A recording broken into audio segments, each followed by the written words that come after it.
soyuq anında külək titredirdi pəncərə camı. Ürəyim qaranlıq səssiz yanında adını pıçıldadı evimin damı. Həsrətin sarılmış yorğan kimiydi, İsi də bilmirdi soyuqdu yatağım. Gözlərim tavanda donub qalıbdı, sənli xəyallarla dolub otağım. Həsrətlə dolu otaq içimdə yanır, Küləklər adını pəncərəmə yazır. Sənsiz bu gecənin qaranlıq halı, Ürəyin qapısın yenə tək çalır. Həsrətin dörd divar ovudur məni. Gecədə sənsizdir, Mən də sənsizəm.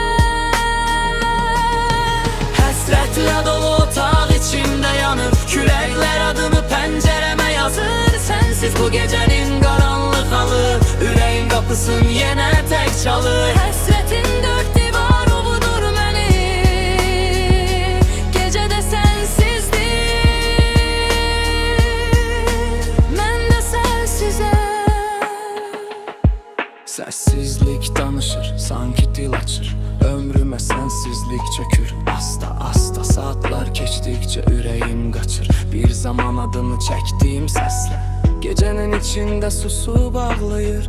Ürəyim eşqinlə dolu divarlar. Bu qaranlıq sanki səninlə gəldi. Xatirədə gizlənir qaranlıq yollar. Həsrətlə dolu otaq içimdə yanır, Küləklər adını pəncərəmə yazır. Sənsiz bu gecənin qaranlıq halı, Ürəyin qapısın yenə tək çalır. Həsrətin dörd divar ovudur məni. Gecədə sənsizdir, Mən də sənsizəm.